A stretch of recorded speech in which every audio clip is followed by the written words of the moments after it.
Blog Talk Radio. Alternative facts.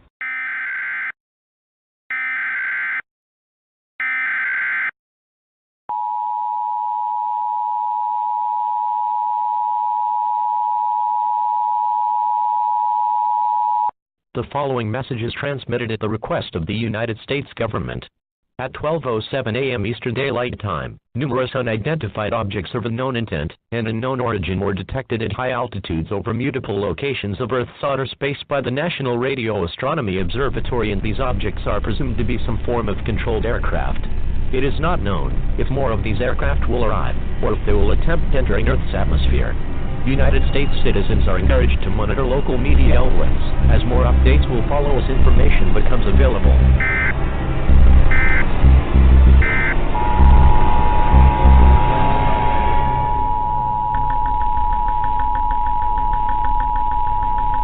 The following message is transmitted at the request of the United States government. Attacks by the undead have been reported in several states across the country. The dead are rising from their graves and are attacking the human race. At this time, it is expected that more attacks of this nature will occur in several other states in the next few hours. The intent behind their attack is unknown at this time. He has been observed that a bite or exchange of fluids is a method of transmission. This is an extremely dangerous situation if they crave the taste of human flesh. It is not known whether this event will last for hours, days, or even longer. Stay calm, as authorities have been dispatched to deal with these creatures. An all-clear siren will be sounded when this situation is under control.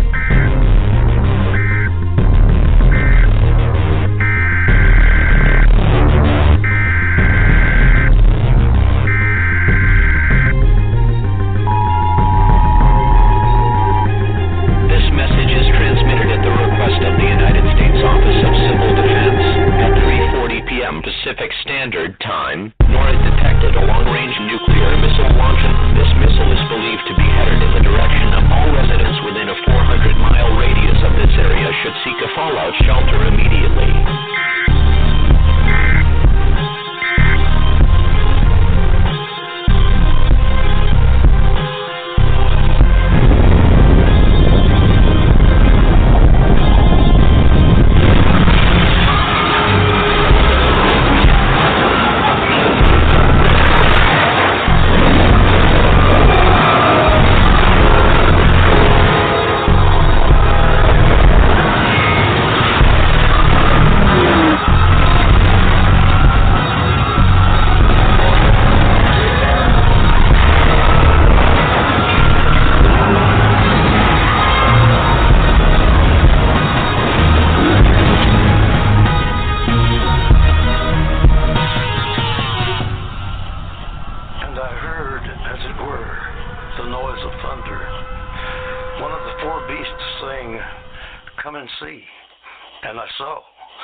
Welcome to Within the Chaos with your host, Rodney the Viking Shortridge, co-host, Melinda the Raven Jackson. Want to give a big old shout out to the Facebook paranormal groups that allow us to post our shows on their pages and helping us to get the word out about all of our guests. Also, a shout out to the Connor sisters. Hats off to Misty and Ashley.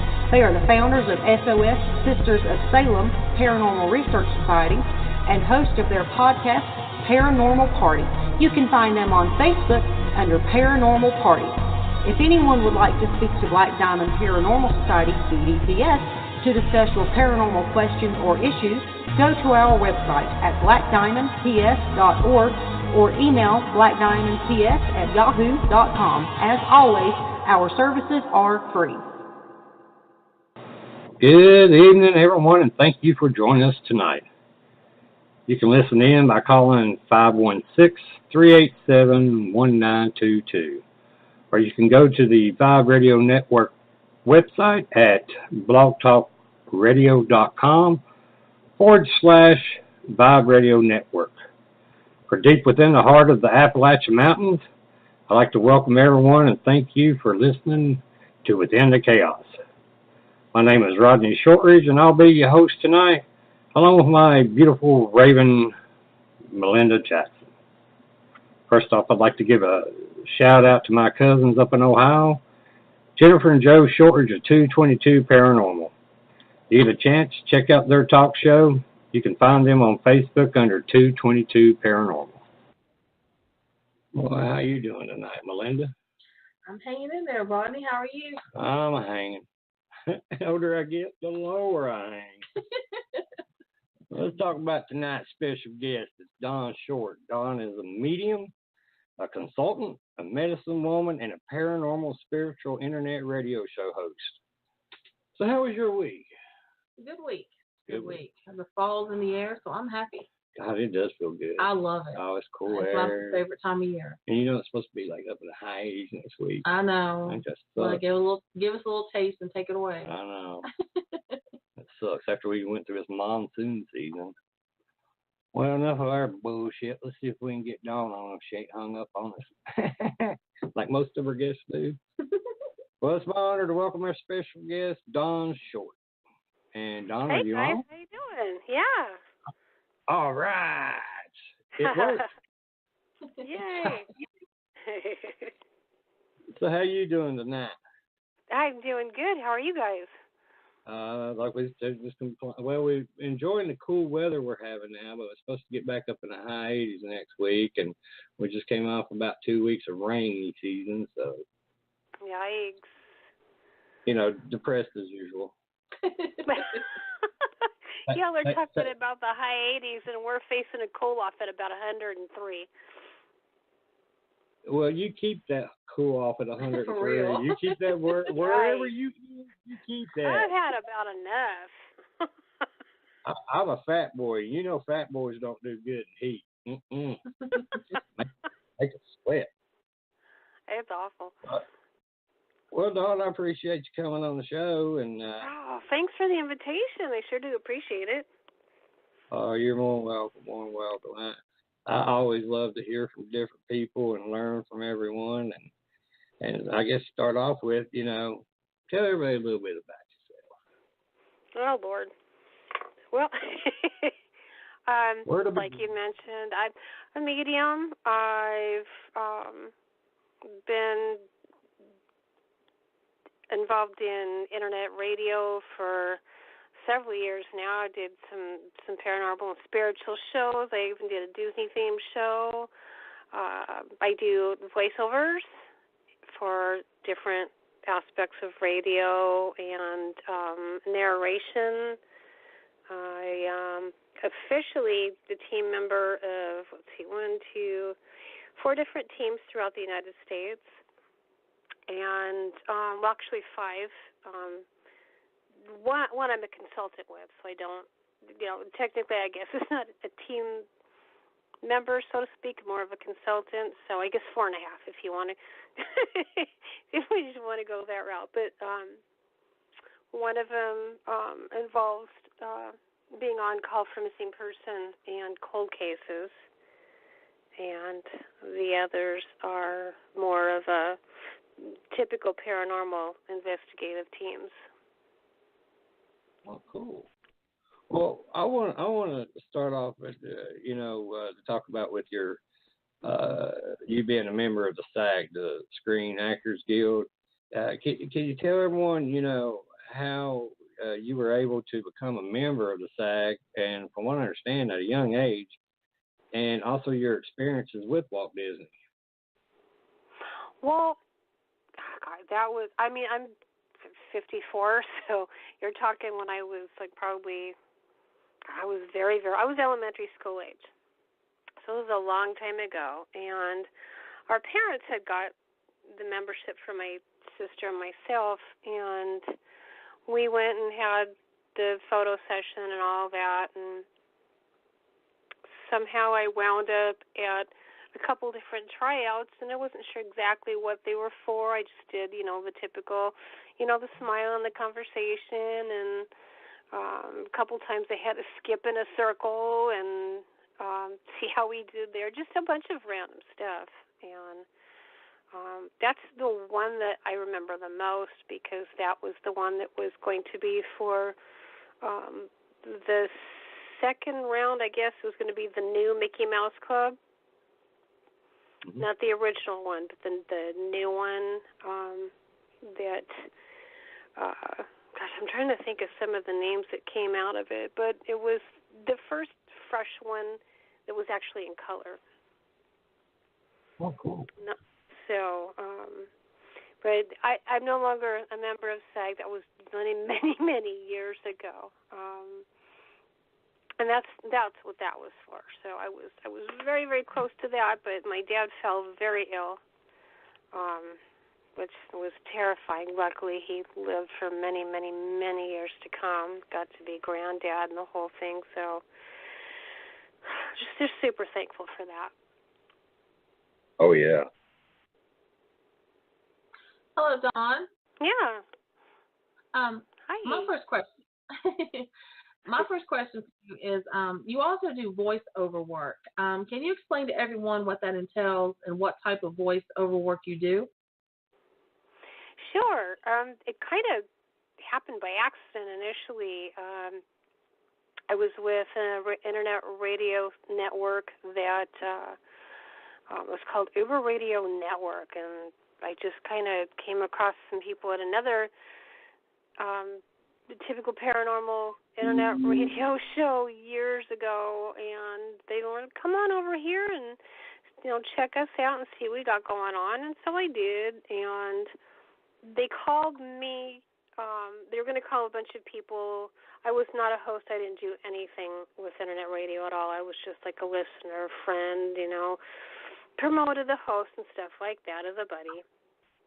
And so when they called me on Skype, they liked my voice. They offered me a show, and then time went on, and then new hosts would come in, or other hosts would say, hey, you know what, would you do a commercial or a bumper, or we've got a script we'd like to run by you. Would you mind working with so-and-so, and we'll do. Then it just happened, and I thought, well, sure, and I had the privilege of being coached by a man who did internet radio and actual radio for many, many years. He did 50s, 60s, and 70s music, and just the most amazing soul.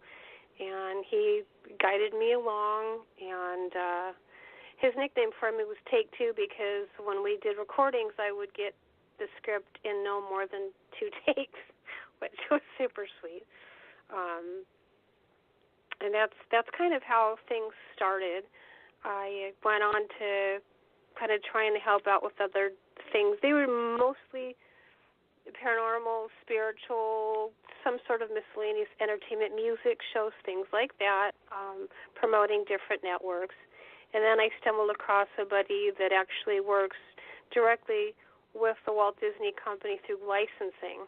And again, it's just through licensing. It's not specifically the Walt Disney Company itself. So it is approved through the company. And he needed someone to do a commercial for someone else's website, and then narration for a complete DVD that was coming out for a documentary. And so that's something else that I've done. It hasn't been released yet, but I have completed my work, and that's going to be for the People Mover in Disneyland and some of the histories for the People Mover that's in Walt Disney World in Florida. And then I've done a couple other things for different websites that are also Disney-themed. Like I have a friend that has a site that's got all the different sounds throughout the different parks and music, the attractions, all sorts of different stuff. And he's had me do a couple different things, like be a waitress that comes into one of the restaurants that was beautifully themed, and then the music would play and the ambiance and stuff like that. So it was really brief, but if you're a true Disney lover, just doing that one little thing just meant the world to me. Oh, I bet. Well, you mentioned earlier that you're a big part of the paranormal world. What got you started in the paranormal world? Well, I had things happened to me. It's as far back as I can remember, and pretty much as far back as my mother and sister can remember as well. And I just, after becoming a grandma and kids moved out, I thought, you know what, I'm going to finally look into this a little bit more. Because my life was all about, you're so-and-so's mom, you're so-and-so's grandma, the whole deal. And now I'm like, okay, I've got the time. I'm really going to investigate what all this is. And come to find out, they had specific words and terms and explanations. And I just started educating myself on what the more I could do, how I could grow, what these experiences might mean, and most of all, how I could maybe be of help in using them. And so that all transpired, within the last, I'm going to say about 12, 15 years, just learning. I mean, it's a never-ending education because there's always something new that pops up, or someone else has discovered something new, as you guys know. So that just blows my mind sometimes. It just really does. So, have you ever seen a ghost? Yeah. I don't see the funny thing about me. My best friend, his name is Willie Windwalker Gibson, and he is a well-loved shaman within the paranormal community. And he's the one person that is used to me saying this. I will say people. I will say person rather than spirit or ghost. And so when I actually go out on investigations, or when I'm talking to somebody, that like teams will send me pictures or videos and ask me what I think about certain stuff, I have a habit of saying people or person. I don't use those words, and it takes a while for them to get used to it, because that's how I see them. I don't see a ghost. I see an individual. And it's just a matter of getting used to how I say things. I'm like just really, I guess it's a little quirk that I have. But yeah, I mean, I've seen, actually where I'm sitting now, I use kind of like as my studio where my computer is. Behind me, I felt something, and I thought, okay, maybe one of the dogs. And I turned around, and there, head to toe, this gentleman standing there, just completely devastated. And he was clutching his chest, and there was blood, and he just was absolutely stunned and heartbroken. And what I was able to discover, and it all happened so fast, was that he had just passed. Someone he loved and trusted had shot him and killed him.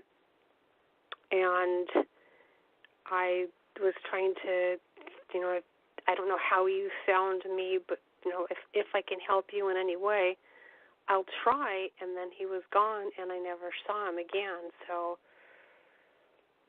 it's just random stuff like that occurs.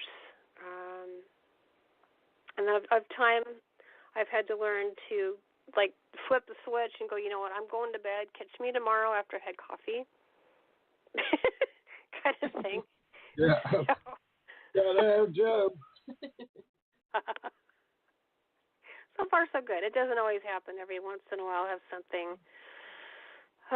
especially through one of the missing person cases or something like that I'm helping on with, and stuff will pop in. I have to sit up and make notes or whatever, and just go, okay, tomorrow, not now, because I'm worthless if I don't get sleep, It sounds a little bit harsh to some people, but that's just how life is. If you don't get enough sleep, how are you going to get up and properly function at any job? Not that this is a job, but I consider it a great responsibility. I agree. Even though I don't sleep much, I agree. I take naps. I'm a napper. My husband's like that. He comes home from a hard day's work, takes a nap, and then we move on, and he's all fresh. Yeah. Yeah. And then I'm up 3, 4, 5 o'clock in the morning, take another nap for 3, 4 hours, ready to go. So, have you had any unexplained or paranormal experiences that have left like a significant mark on your life?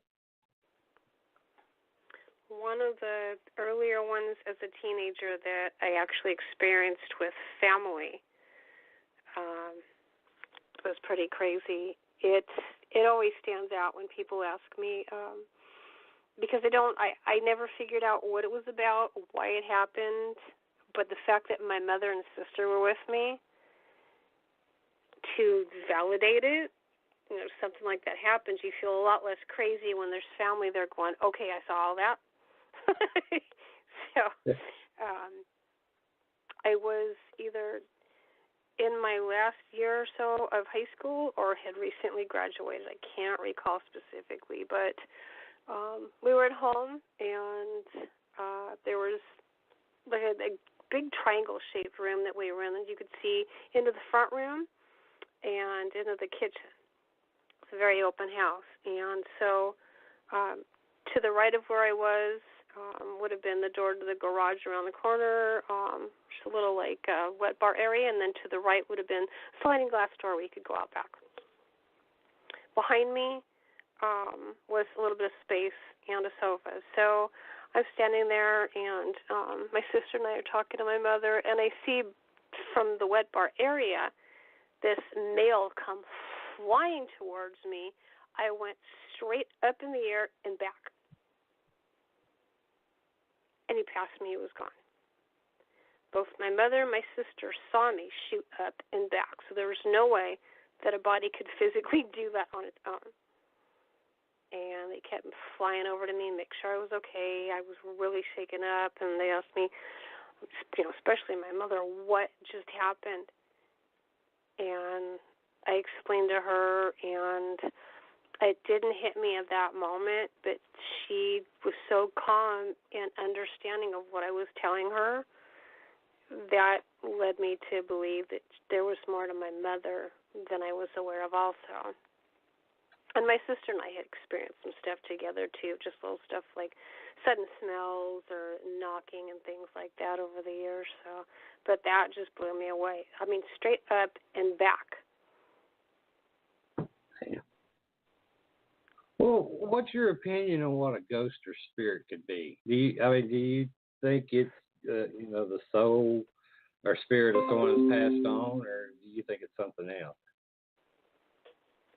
Oh, yeah. It's just it's a person. It's the human being that's passed, and for whatever reason, they might have something unfinished, or, they're back visiting a loved one, or whatever the case is.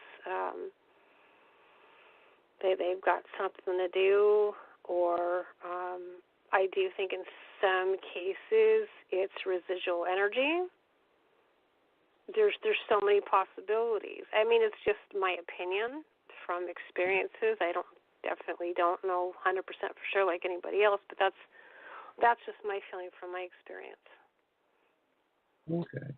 Well, where we do the paranormal investigating and stuff, I've got a theory, but I want to ask you your opinion about this.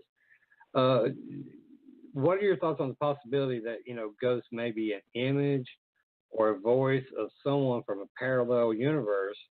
That what we're seeing and hearing, could it be possible that it's a rip in time and space that we're actually seeing and experiencing?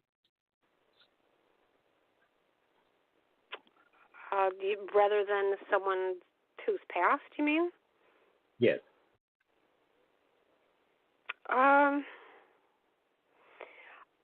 Again, we don't know everything 100%. Possibly in some cases, I would definitely say not in every case, only because of what I've come across. I wouldn't exclude it. Mm-hmm. We definitely don't have all the answers, so I mean, anything's a possibility at this point. I know when I throw that theory out to some people in the paranormal world, they look at me like, "You're nuts." Oh, I'm familiar with that. I mean, we can't prove it either way. I mean, why? Right. It could be. I just know that in the cases that I've dealt with myself, I don't think that I've come across any of that, but I sure wouldn't discount it just because it's something I'm unsure of. That would be very ignorant of me, I think. Cool. Well, I'm not saying cool that never mind. I'm just going to stop before I do know. So, do you have any skepticism when you hear of a paranormal or supernatural claim? Oh, man. I get a lot of hate for this. I am probably, and I've been called this, the most skeptical medium people I've ever met. I will fight and fight and fight to disprove stuff until I can't figure out any other possibilities at all. And people get so angry with me.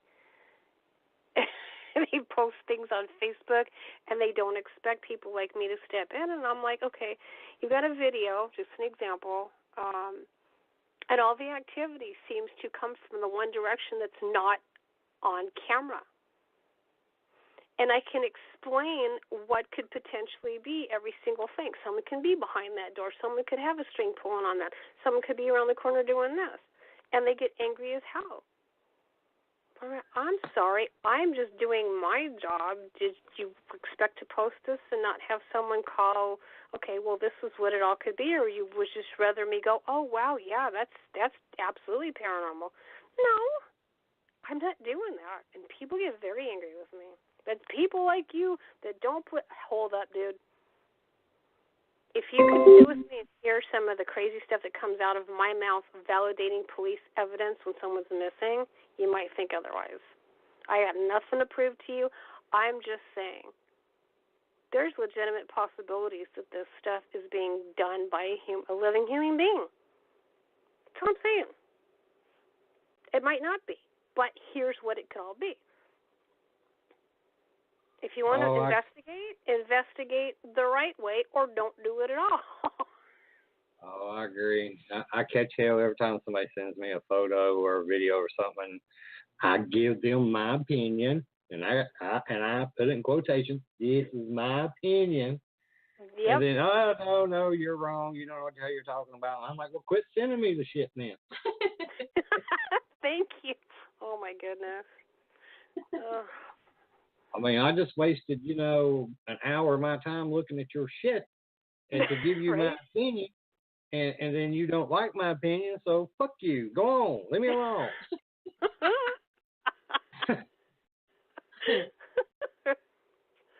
Yeah, there's a lot of teams that won't work with me and other ones that constantly send me emails, so you never know. I get those too, those that, well, what about this one? What about this one? It's still the same thing. It's dust. It's, it's mist. It's bugs. Mm-hmm. God almighty. That's was my latest one.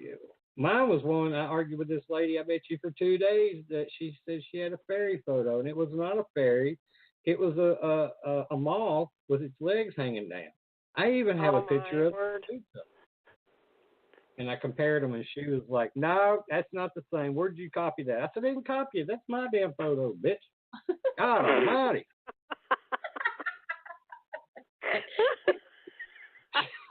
I'm getting right now. I'm getting fired. I'm sorry. I'm just, we get passionate about this stuff, Exactly. They want it to be real so badly, which I'll never understand that. I will never understand that. So what do you think? It's going to lead to a TV show? Please. Yeah, just like some of these TV shows they do have out. It's like, oh, yeah, they got a great apparition that you can't see jack shit. Oh, but that's their great evidence. Oh, my God, there's people out there right now that's got a hell of a lot better evidence than that and don't have no TV show. Yeah. Well, I better watch what I say in case they're listening. I want a TV show.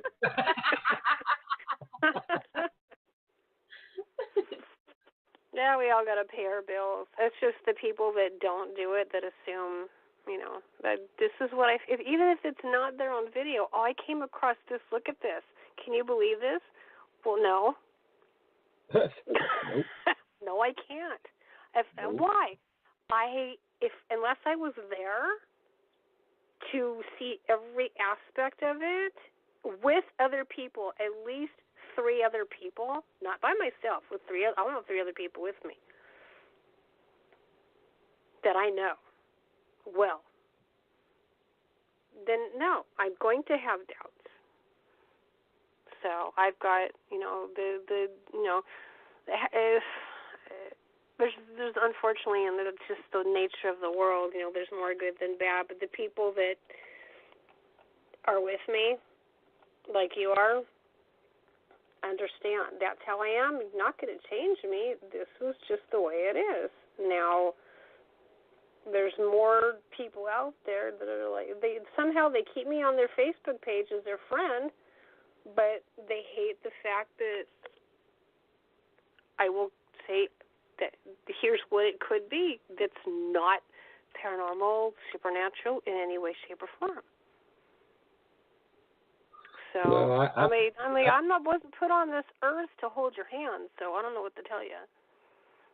I tend to go through a lot of Facebook fans that are friends because I'll post something that ain't got nothing to do with paranormal, it might be politics or religion, then all hell breaks loose. Which I know I'm not going to talk about politics or religion with you. I ain't talking about politics. Oh Lord, no. People are funny. Yeah, they are. I think it's fun. I know a good friend. Yeah, maybe. But he constantly keeps telling everybody, Rodney's just doing this to piss you all off, and you fall for it every time. That's hilarious. I've been just really social and a real people person.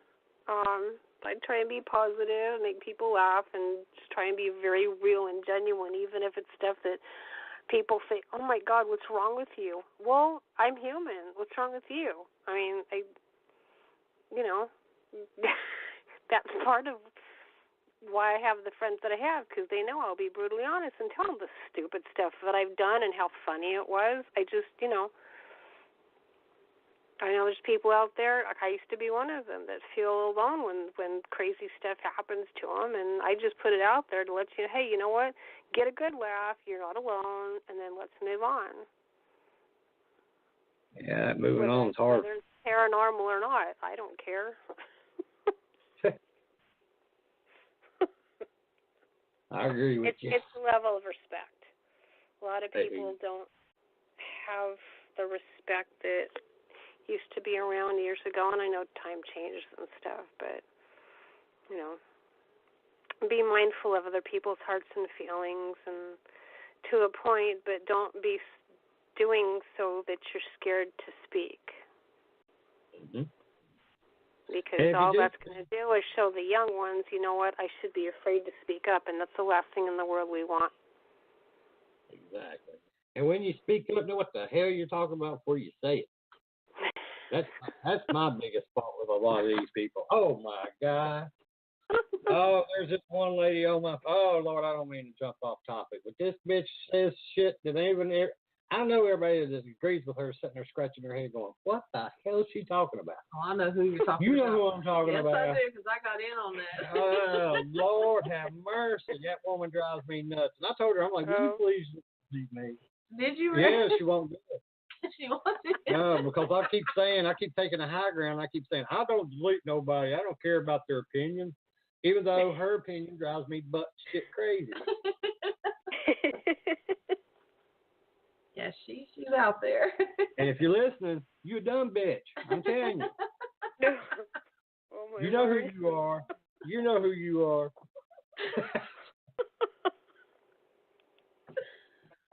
I'm sorry. Go ahead and hilarious. I got off that. I'm sorry. I apologize.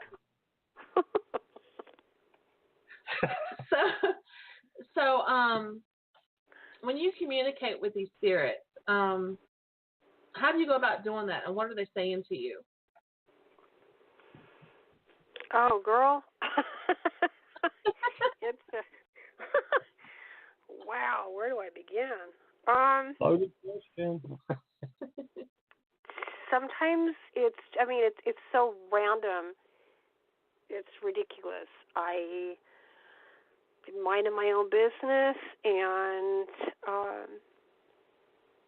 some of it has been like a matter of time and learning what my own thought process is and deciphering, okay, that's not how I would usually think, or the words that I would use, or, literally where the hell did that sentence come from, or those particular words.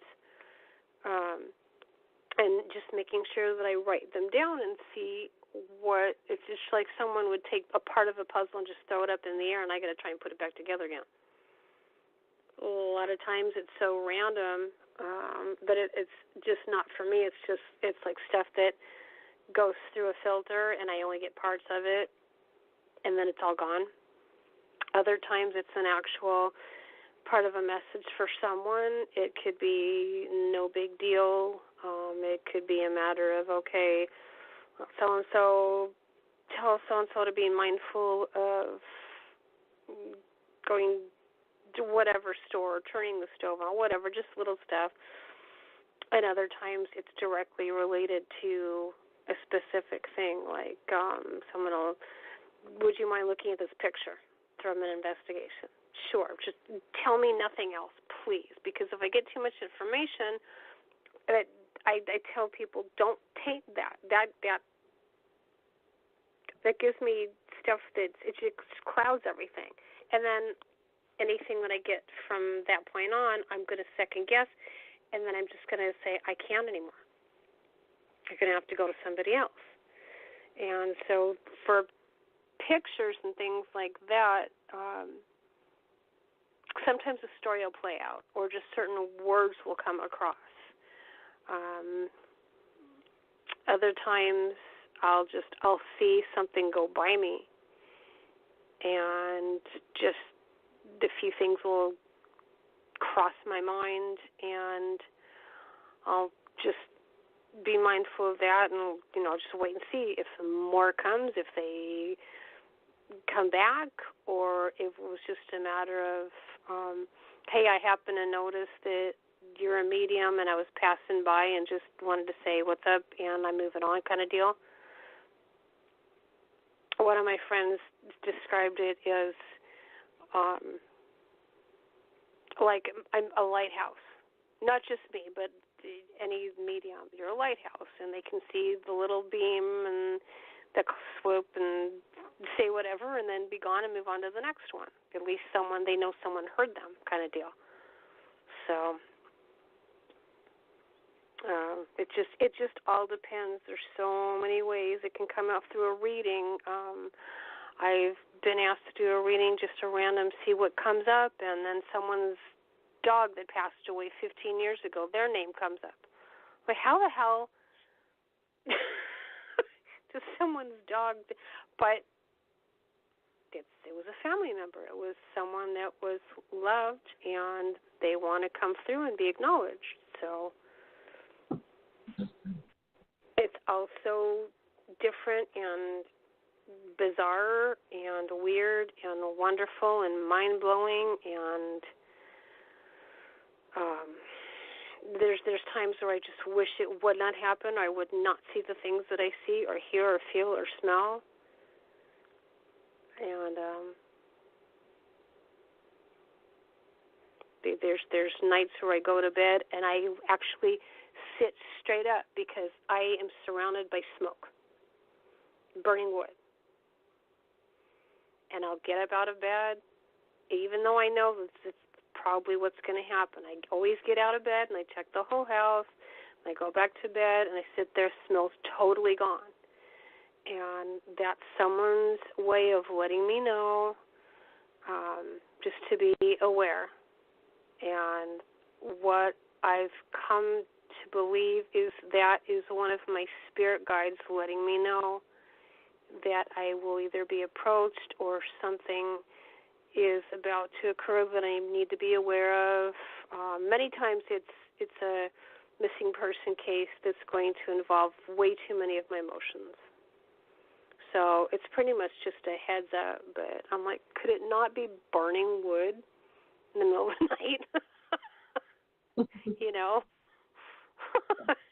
Why You can't don't it be get to pick and choose these things, you know what I mean?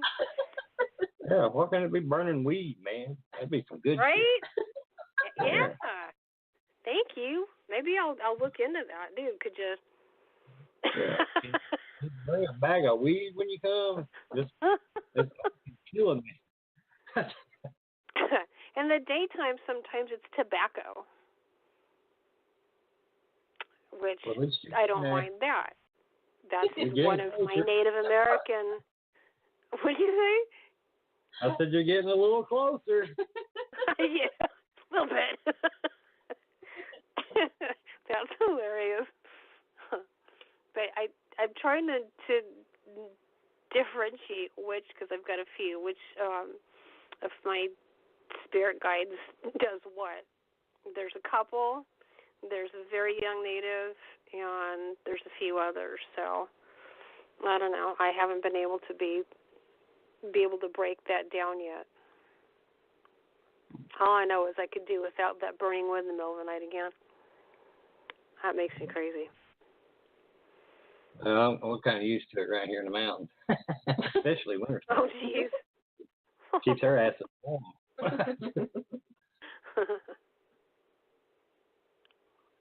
Okay. So I had a question. Okay, it's like I'm a sensitive. So for me, things come to me like a movie, like something I've already watched, like flashes and things like that. And I've really been trying to tune in more because, for a while when I was younger, it first started happening when I was really young, and I kind of veered off of it. But, here lately, last 5-6 years, I've really been trying to really tune in on my gift. And I was wondering if you had any pointers on how to really do that. I mean, I meditate, I do things of that nature, but I was just wondering, because, a medium and a sensitive is different, but yet the same. Well, I like to fall back on the teachings from the shaman aspect of it when I talk to people, because I find that a lot of times it's really helpful. As far as elements go, do you have a favorite one that you're drawn more to? Fire, water, earth? Air, definitely. So that is my sign. Which one? Air. Air? Okay. Okay. And let me ask you this. What do you do for meditation? I usually go outside and I have a fire pit that I light, and I just kind of focus on the flames and take in my surroundings and just, kind of try to go within into myself more. Okay. So you're using two different elements. Or you're using the one element mainly, which is fire. Yes. But air is the one that you speak about. What I'm wondering is two things. The fire seems to be working to maybe bring you more peace and center you? I think because it's more of a visual, I can actually really see it. So I'm more focused, visual. But with being outside, obviously the air is going to be around me. So. Okay. I'm just going to sound kind of weird. I'm going to suggest two things. Okay. Maybe find two other additional things that you enjoy, whether it's,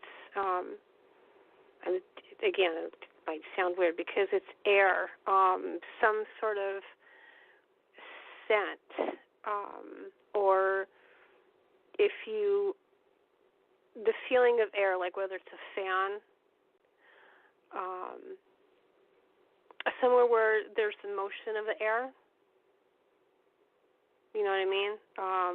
It's hard to come by wind sometimes, so the fan can be like the only thing you have. But sometimes that sound of the air, there's YouTube, I refer a lot of people to, you can hear like the sound of wind. That can help you even if you're not feeling it. Just the sound can take you to a different place than the fire will take you. Also, stuff that you wouldn't typically think of, something that you might enjoy, whether it's just going for a walk or standing on the ground with your shoes off to connect with the earth. I do that as well. I do earthing. I definitely do that. Okay, great. And then something that you wouldn't normally think of, whether it's like a lot of people use the coloring, whether it's coloring on a child's coloring book or the ones that they created for grown-ups with the different shapes or pictures or whatever. Some people just go on hikes, swim, little things, something that you really enjoy doing by yourself that just makes you happy. Could be reading a book. It could be just driving. Something that you wouldn't normally think of as meditation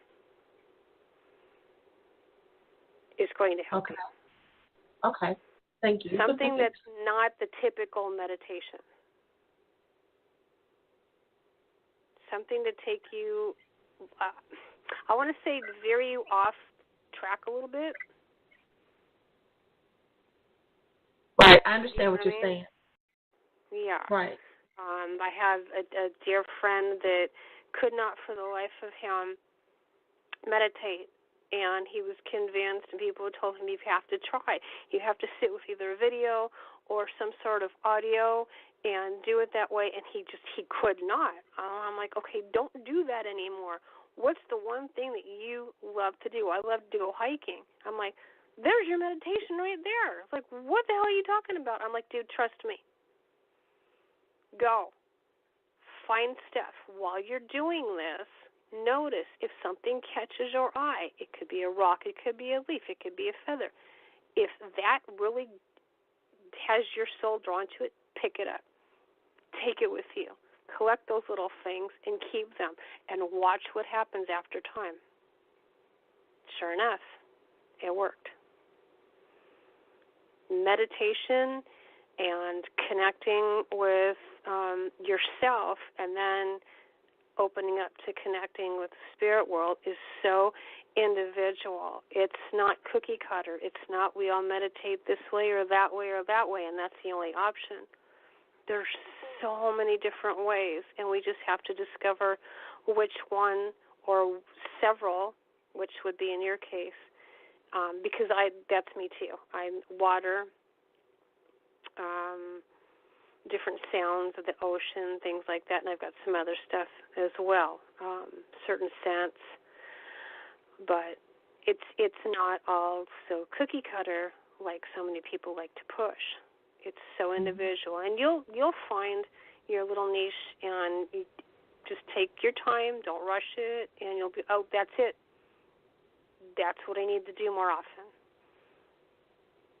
And you'll be perfectly fine. It might take you a little bit. It might happen tomorrow. You never know. But don't push yourself. Don't be in a rush. Do it in your own time, and just make sure that it's something you're very comfortable with and that makes you feel at peace, regardless of how random or weird it sounds. That's nobody's business. That's for you and your soul's purpose. As long as it guides you, you're good. Okay, awesome. Thank you. Of course. Cool. I mean, that didn't even cost you a dime. Nope. I'm sorry. I'm just one of those anti-moves tonight. I'm sorry. Well, what's your opinion about demons and angelic beings? You know, do you think they exist, or do you think they're fairy tales?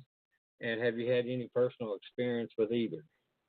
I've had personal experience with some really, really negative stuff. I won't get involved in it purposely. I have no business doing it. I'm no expert by any means in any of that stuff. There's people that are with churches and that have had many, many years of experience in in learning to deal with these things, and that's who okay, you know what? I'm going to refer to you to so-and-so and so-and-so. I'm out. That's just the way it is. But there's awful, I mean, terrifying, absolutely vile stuff out there. Do I know what it is or where it's from? Absolutely not. Do I have my own opinions? Sure. I think that there's different possibilities. It's a possibility that it's, once was something that was good and is no longer, and just so full of hatred that it just wants to do nothing but wrong and doesn't know how to do any good that it's aware of.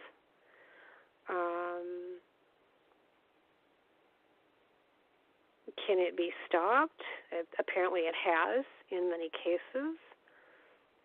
It's just a matter of who knows how to properly do it in which circumstance, and there's multiple circumstances.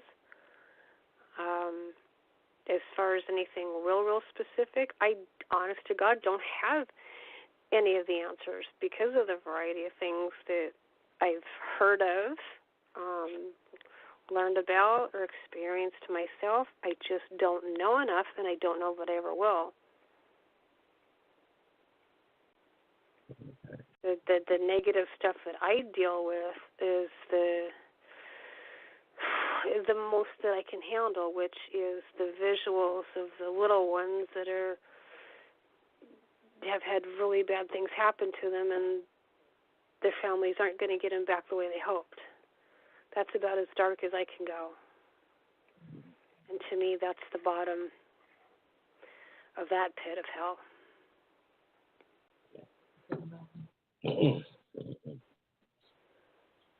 So, what's your opinion on seances?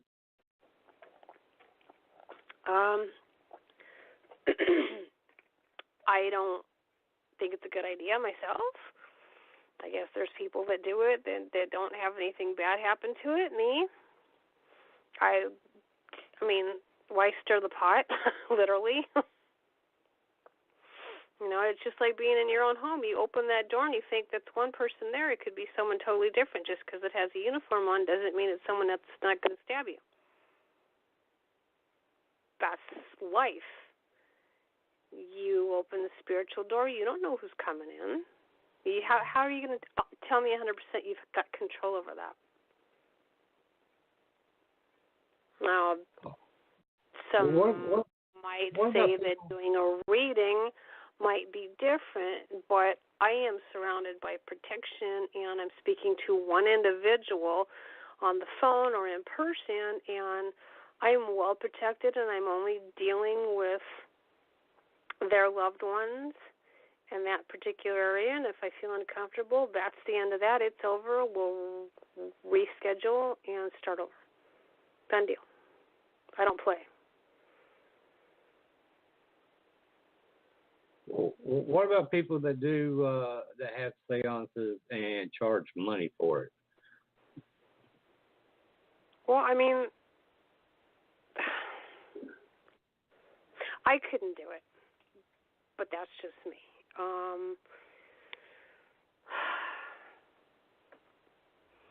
It happens all the time. My personal feeling is I would not pay to go to one. I would not pay to be a part of one, but that's me. If someone wants to do that and be a part of that, that's their deal. I don't care to.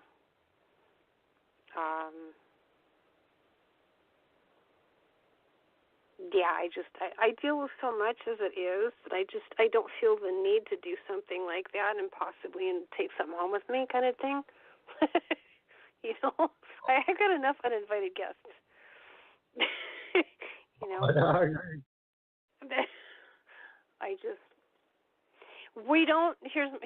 In a nutshell, we don't know everything, regardless if we consider ourselves an expert or not, which I never will at anything. But having said that, why chance it? I agree. Why risk it? I mean, you're rolling dice. I mean, if you're going to do that, come out to Las Vegas and lose your cash. Don't go. You don't know. You do not know. You have no guarantees that that's going to end well. And you might think it did at the time, and the next thing you know, you've got a whole other issue that followed you home. You don't know, and it might never happen. It might be perfectly safe. I just personally wouldn't risk it, but that's just me. I agree. I agree. It's like the tarot card readings. I don't think you should charge for that either. I think if you have gifts, that is your gift, is giving those answers or something to that person. Well, I do charge for my readings. And my view on that is that I'm just being honest. I don't get a penny from my missing person cases or the cold cases. Not a cent. Not a cent. However, I didn't mean to laugh out like it. It was just the fact that it's okay. I'm brutally honest. I won't hold punches. I'm not saying that belief is wrong. I'm just saying I kind of think that, well, if I shouldn't charge for my time and my energy, because here's where I learned hard. I was invited as a guest to go to, what was it called, the Las Vegas Paracon that used to be out here every year. I did readings for 2 days that weekend underneath a speaker, no less. It took me a good 2.5, 3 weeks to recover that energy that I lost. Now, if I shouldn't pay for my time and my energy, that's a gift. Well, what about the gifts of the artists and the singers that are producing the CDs and the actors of the movies and all of those gifts? Should they be doing that for free also? That's a good point. That's my train of thought. Yeah, it's a gift, and God gave it to me. Well, He also gave the people the voices that are making millions of dollars out there in the world, so... Well, I didn't mean to laugh out. It just reminded me of some other people in the situation, and it wasn't towards you. It was towards them. Oh, no worries. I just had a flashback. I just had a flashback to me having this discussion with them, and what they said. Man, it was fucked up. Oh my goodness. No worries at all. None at all, I'm saying. I'd like to have you back on the show sometime, and I hate for you to jump off here going, hey, son of a bitch laughed at me. Good Lord, no. That's the thing that I love about I have the widest variety of friends, and so many people think totally opposite of what I do, and 99% of the same feelings, and then there'll be one thing where I'm like, I totally disagree about that. Does not matter. That's why I love them so much. And it's why I purposely I will watch TV shows like the reality shows and stuff like that are just so mind-blowing. And to be honest with you, some of these people are stupid as hell. But I watch these things and I learn more about myself. And I'm like, okay, well, I kind of had a judgment about stuff like that. And now I don't, because now I better understand what they're doing in their life and why that's okay for them. And that is okay for them. It's none of my business how they live their life. They're happy, God bless them. And so I catch myself on my own past judgments and things when I learn about other people's lives and other people's views. So I feel like I'm hopefully, I hope, become a better person in learning about other people's thoughts and opinions rather than going, block your ass. No. Why? Why would you do that? Why? I know I irritate the living hell out of people with crazy stuff. Comes out of my mouth from the way I think about things. But you know what? At the end of the day, I don't care. I love them. And they still hang around. So they're either one, they got issues and they're stalking me, and they got to be bored out of their mind because I am not that exciting, or they're my true friends. Cool either way. Yeah, that's awesome. At the very least, at the end of the day, maybe I entertained them. I don't know. Mm-hmm. I think that's all I do. That's all good. Well, Well, I don't mean to go back to a dark place, but you mentioned where a few times about where you help with missing persons and cold cases. Right. Can you explain what got you started with the missing person cases and explain exactly what you do to help find these missing people?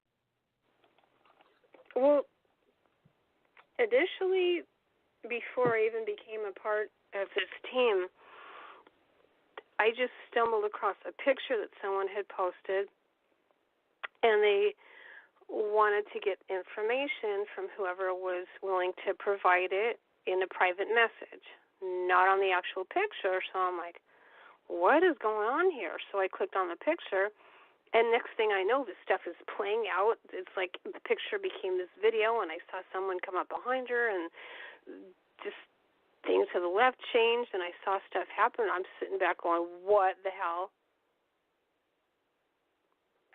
Okay, chill out, Dawn. You don't drink. You don't use drugs. You're good. Start writing stuff down. I hadn't had this talk with myself because this never happened before, ever. So I made some notes. I contacted my buddy. I'm like, okay, dude, this is what happened. What the hell? He goes, your photo scrying, which some people call it, or you read a photo. I was like, tell me exactly what it was. So I told him. He's like, okay, all right. Well, did you contact the person that was in?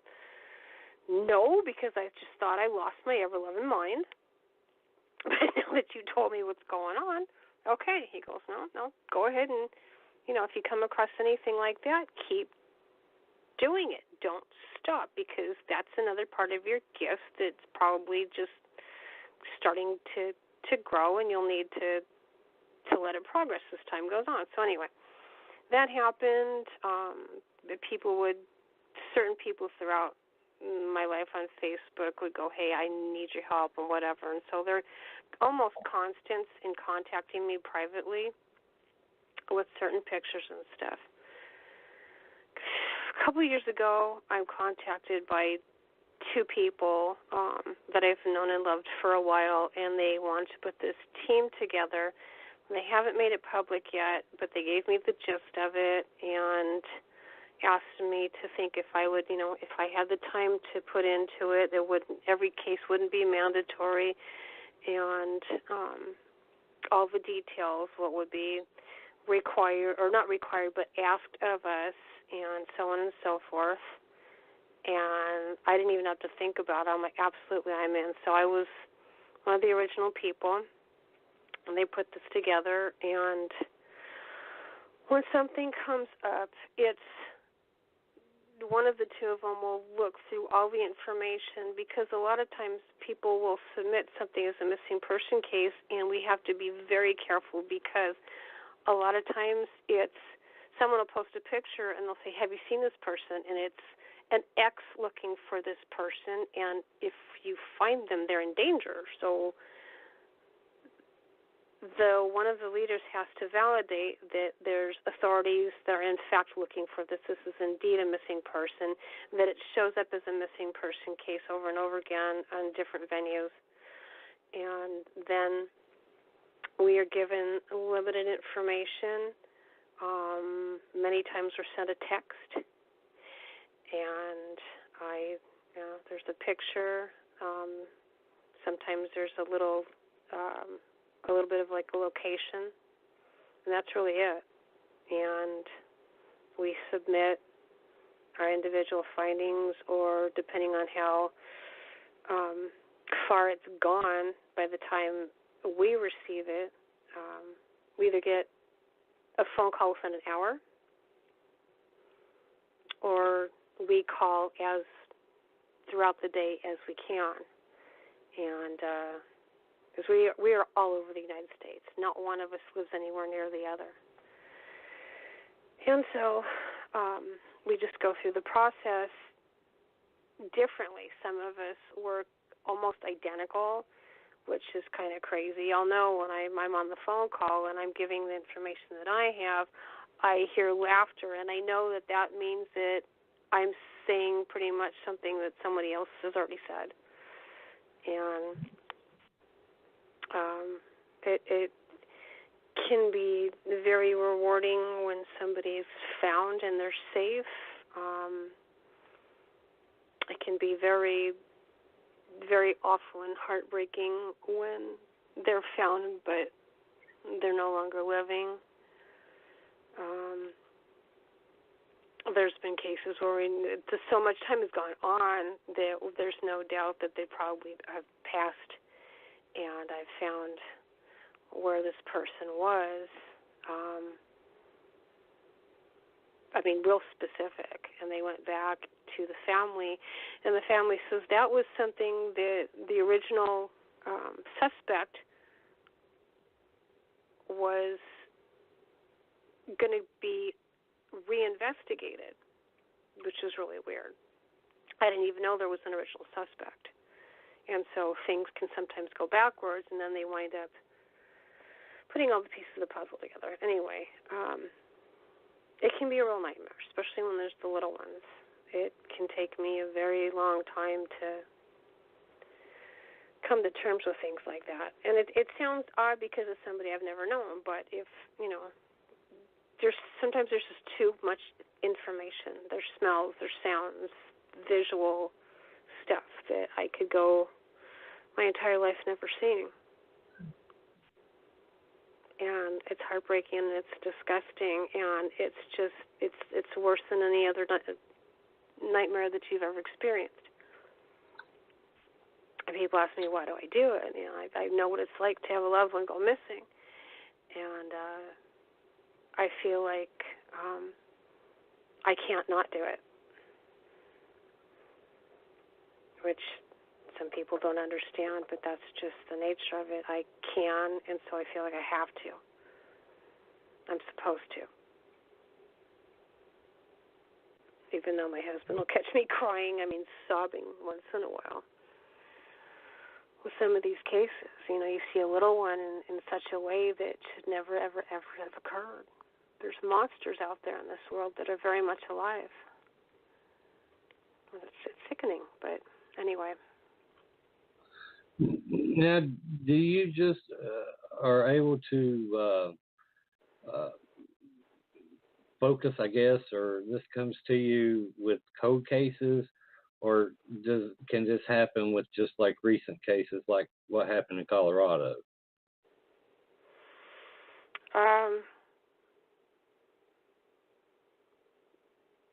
Sometimes it's similar. We get cold cases. They're not as often. The missing person cases are far more often. It just depends. With the cold cases, occasionally we'll get a picture of the front of the home or something like that. Some of the cold cases are like way back to where there's only a black and white photo. So we're talking way, way, way back.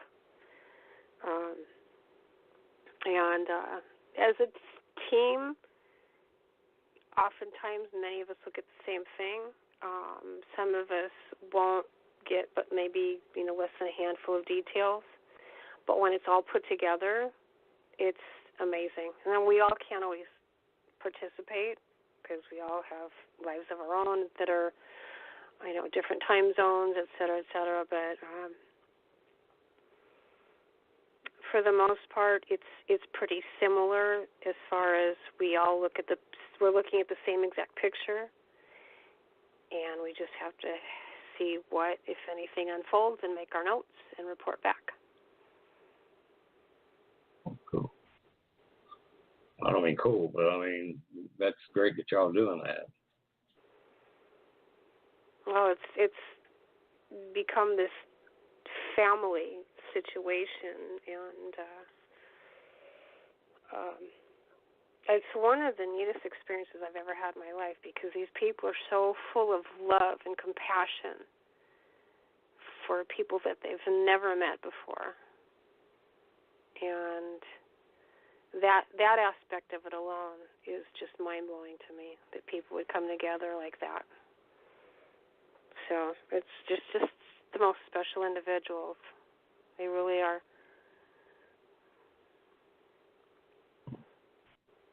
So, what is the strangest or weirdest case you've ever investigated?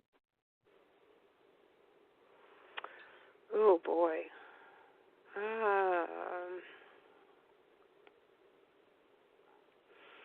Oddly enough, one that was the strangest actually turned out to not be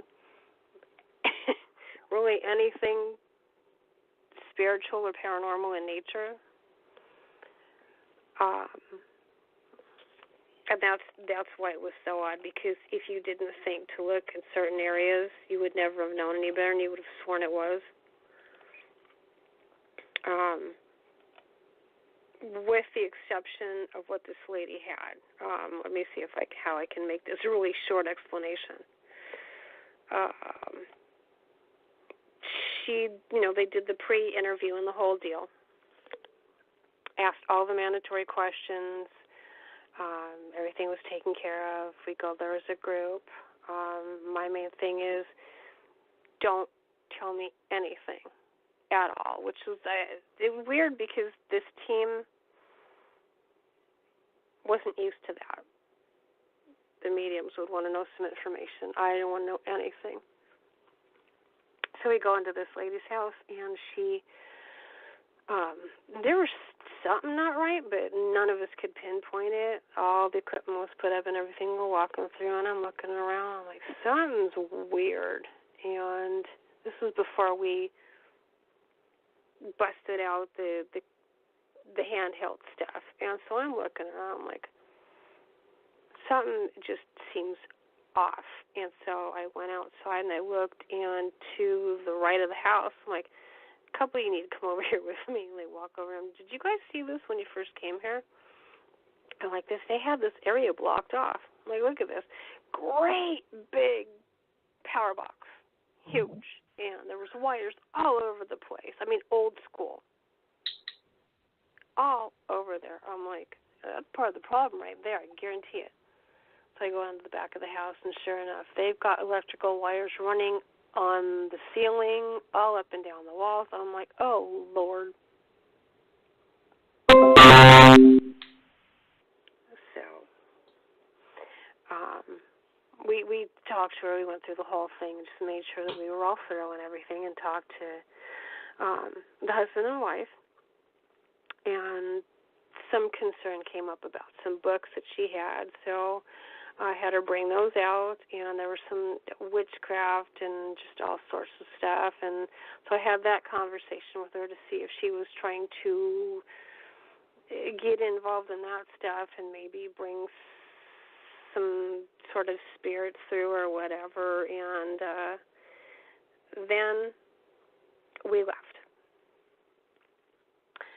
And some things came up, and she asked us back. So we did go back, but we went back in the daytime, and we did a quick walk through. The leaders decided everything appeared to be fine. We couldn't find anything evidence-wise. We were going to go back and completely just sage the whole house for them, and apparently this lady was going to feel better about this. So we go in, and we're walking through, and I'm like, come here, to one of the leaders. She goes, what'd you find? I'm like, just come here. And next to the lady's bed, on her nightstand was 2 shoe boxes full of antipsychotic medication. Oh. Yeah. So that was something that was asked and not disclosed in the beginning.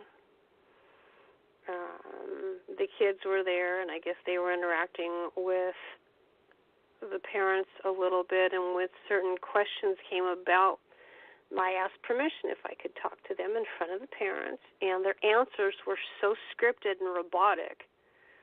We blessed the house, we left, and that was the end of that. We never went back. I mean, it was very clear to us that they wanted something to be found when there was nothing. They needed to call the electric company and see what they could do with all the power and all that stuff that was going on in the back of the house, because that was crazy. They needed to be updated badly. She was not seeing her doctor for updates on prescriptions and tests, so there was that. Just little things that just okay, well, this is why this and this is why that, and yeah. Nothing whatsoever. There was actually no reason for us to be called out. No. Then there's there's another one where it's just time after time. I go in the door, again, tell me nothing. I go in there, I'm like, upstairs to the right, and the family and everybody turn around and go, oh my God. I'm like, don't say anything. And I went up there and I started making notes and just validation after validation, and it was so terrifying to the mother that she started shaking. We had to take her downstairs. I'm like, there's nothing to be scared of. There's nothing bad. It's just that we need to have a conversation and figure out what needs to be done, but there's nothing to be fearful of. And that was handled at that home also, but it just terrified them that I was, this is happening here and this and that next thing, and people don't expect that. And I felt terrible. I really felt bad. But, I mean, you invite us over. If I validate stuff for you, it's not to scare anybody, definitely. It's to hopefully resolve things. I love how you said that was terrible and giggled at the same time. It was terrible. I can now. At the time, I was like, oh, crap. That's probably just made this lady have nightmares for weeks now because I told her what she already knew. But, I mean, you don't mean to. That's not the intention. But, I mean, if you're going to call me and ask me questions, I'm going to, I'm there for a reason. I'm not going to waste my time. My team's counting on me to do, what they asked me to do. I'm going to do the best I can. If I can't, I got to tell them, I just sit this one out. I got nothing.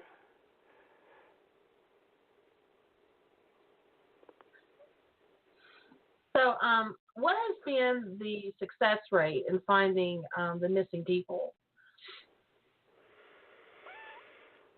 Oh, boy, that's a loaded question.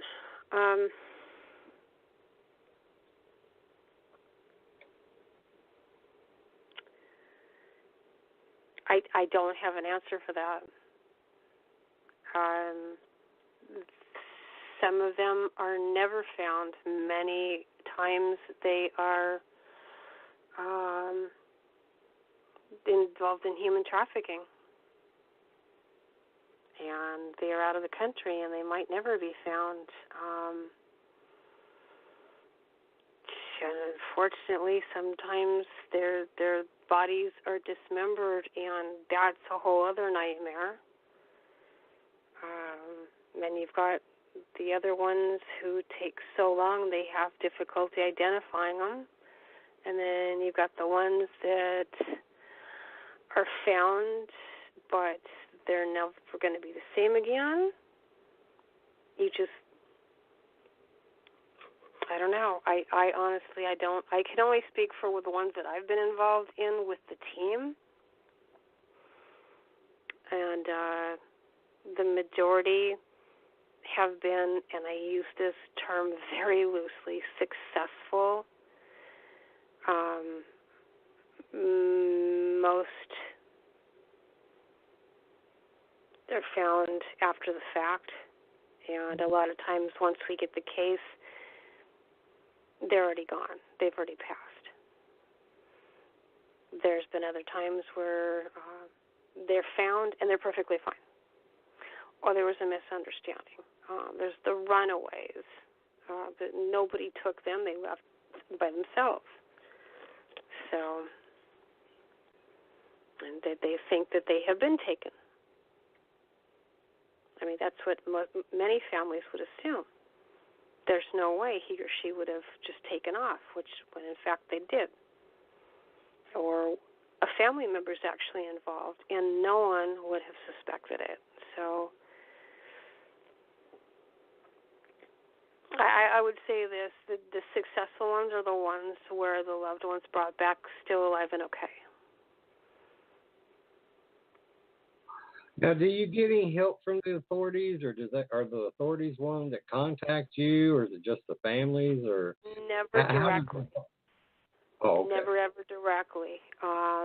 There has come to a point where our information was provided by one of the main people that put everything together, and the authorities wanted our information because they were going to arrest us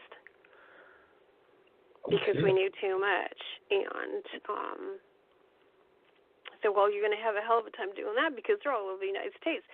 They weren't aware of what was going on, so once he explained it to us, their minds were blown, absolutely, and they just kind of like, okay, well, so no, we are never in direct contact with anyone except for one or two individuals, and we are not in contact with each other as team members. We do this alone, individually, provide the information, and then that's it. We never discuss anything. It's all separate.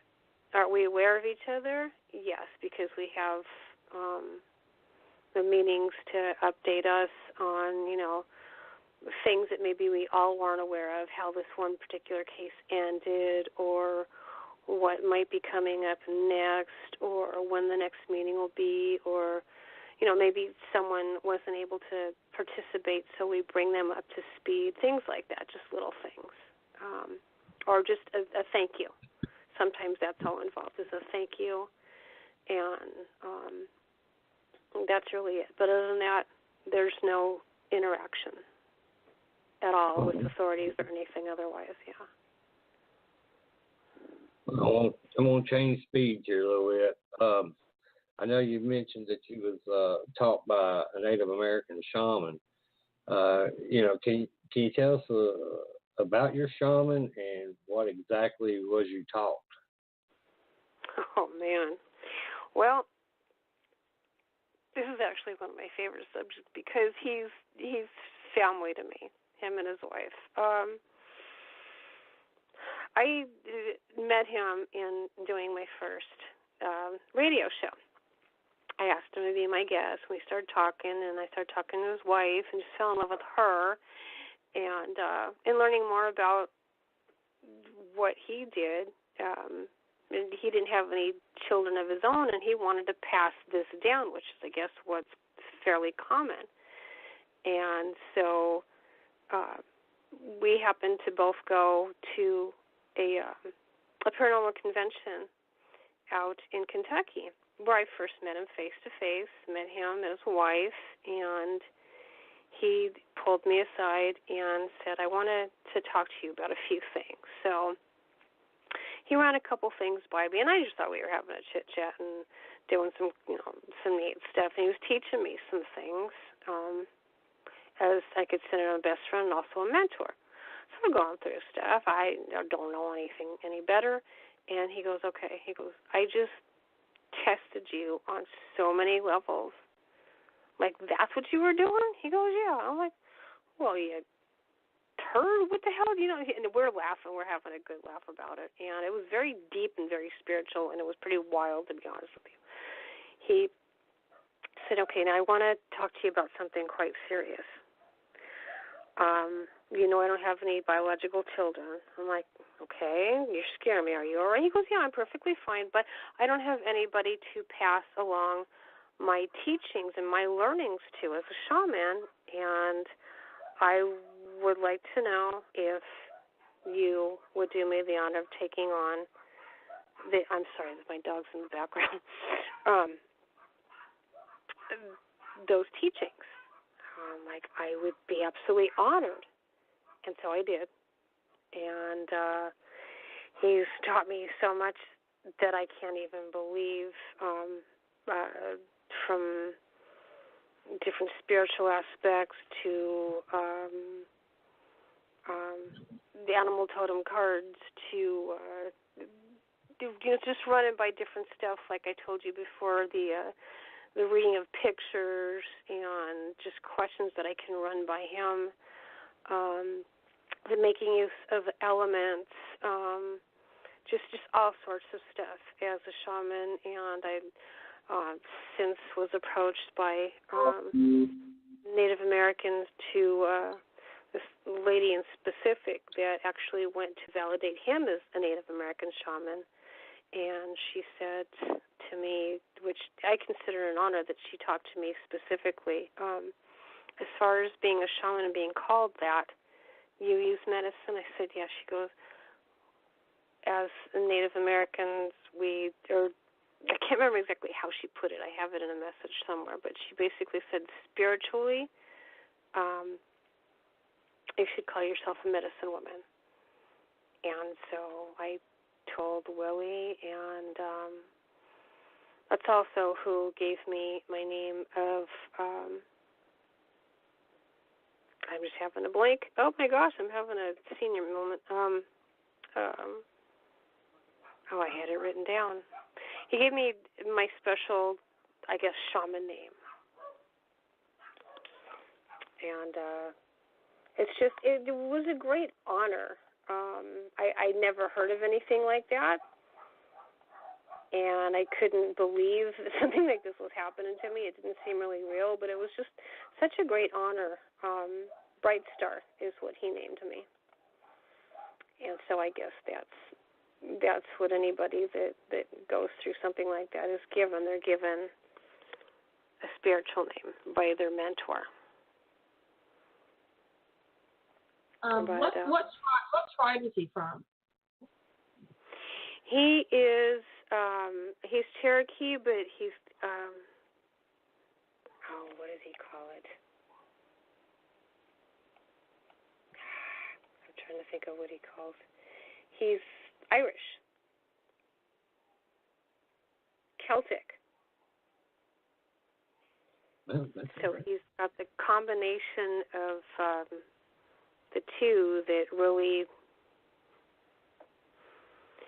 ties in with a lot of the spiritual stuff that he handles. He's an amazing healer. There's two people that met with him actually recently at a convention, and he helped them with a couple issues individually.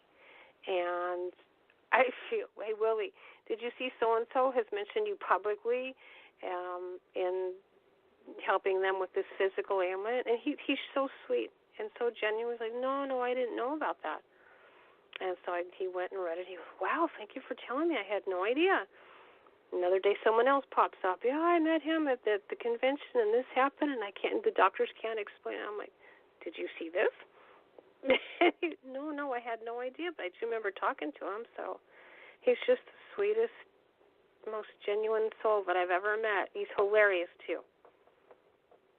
That boy is funny. So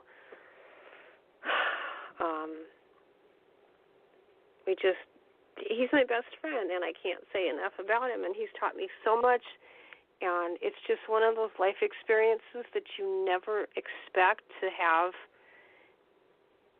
and it's just nothing that you can ever imagine, and I just feel so honored and so blessed, not only to have him as one of my best friends in the whole world, but the experiences and things that he's taught me and guided me through have just been absolutely amazing.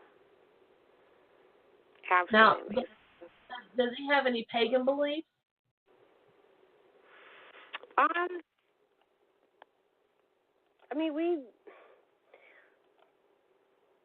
he's actually more religious, I guess, than spiritual. I guess he's a good balance of half and half. Okay. I guess it depends on what you mean. That can mean a couple different things. He definitely has specific faiths. He believes in having the cross and the rosary and things like that. So his religious faith is very strong. On the other hand, he will carry a medicine bag, and he will sage, and so there's this really good balance that he's helped me find with both sides. And I guess that some people consider anything that's not strictly religious to be pagan in some cases. How, I don't know. It just depends on how open-minded you are, I guess. I don't know. If I answered your question, I'm sorry. Oh, that's fine. Hey, everybody believes in their own beliefs. I'm cool with it. I'm down with it. Some people just think that the medicine bag and that whole thing is not religious in any way, and then there's some religions that believe that the cross and the rosary beads are not religious as well. So I never know how to answer questions like that. It just depends on your faith, I suppose. So he's a spiritual, religious Native American. That's a part of it. Yes. Yeah. Oh, yeah, I'll put that all together. I may not be too bright, but I can at least a 15-watt bulb, at least. Well, you also host an internet radio show with your paranormal and spiritual community, and also your YouTube channel. Can you tell us about that and and also the most interesting guest that you've had on of any topic that you've been discussing? Oh my word! Gosh, let me think.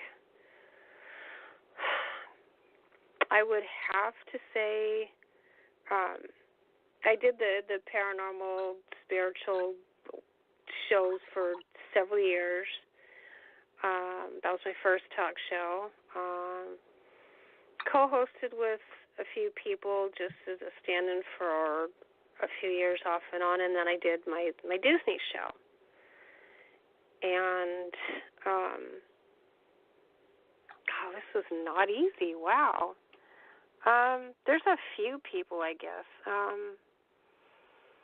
Of course, Willie, that just opened up all these doors to explaining things that have happened throughout my life that led up to what he had to teach me. I mean, a lot of things that happened in my life that I didn't understand, I better understood after getting to know him and having him taught me things. Like, that's why I used to do da-da-da, or that's why this happened to me, and so on and so forth. So definitely him.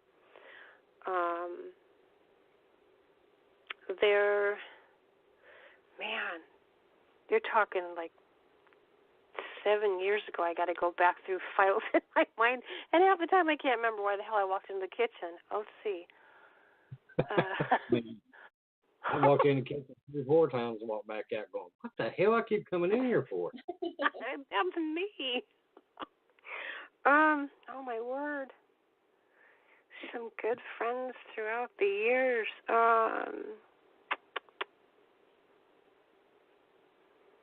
A buddy of mine, Bill Bean, I haven't talked to him for a while. He's written some amazing books about true stories that happened through his life. He's had some terrifying things happen to him.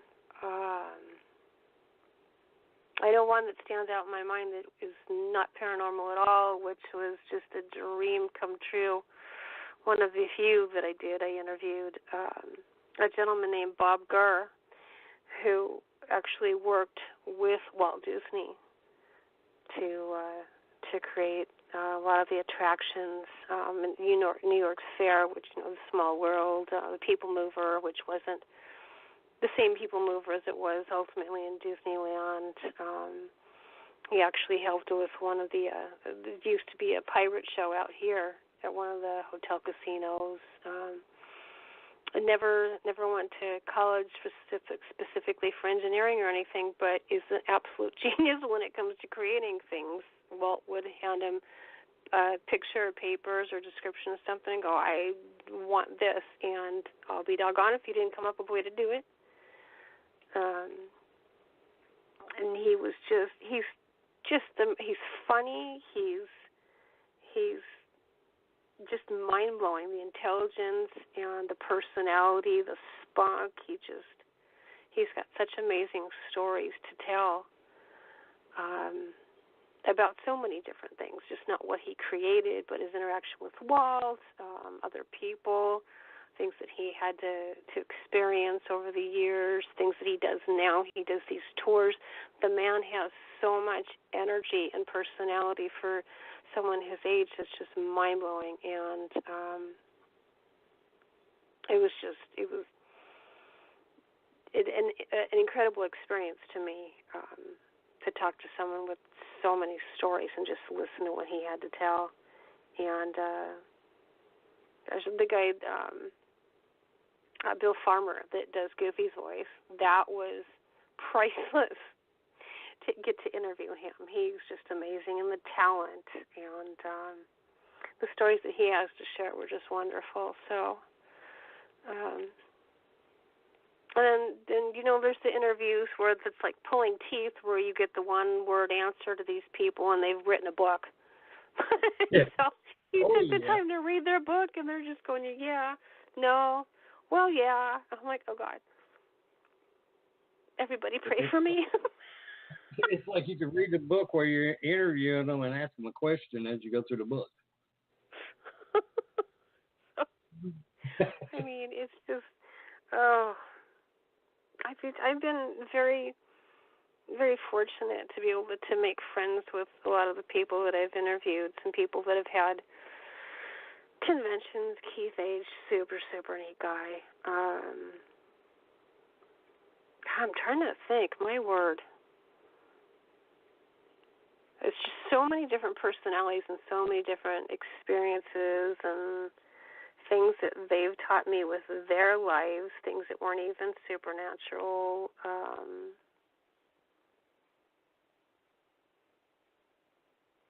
Gosh, I'd have to go and look back because I can't. I'd have something neat to say probably about each and every one of them, to be honest with you. But like the ones that I've mentioned are the ones that stood out the most that I can think of right now. I'll hang up with you in about an hour. I'll be going, son of a gun. Don't feel bad. I'll be sitting here. And a list of 15 will be flooding through my mind. I'm like, dang it. That's me. I'll be sitting here like an hour later after the show going, damn it, why didn't I ask that damn question? Damn it. Seriously. Ben Hansen blew my mind, actually, with the stuff that he's experienced and things that he's learned in his life. I did not know so much about an individual until he started talking. I'm like, wow, that was an interesting interview by far.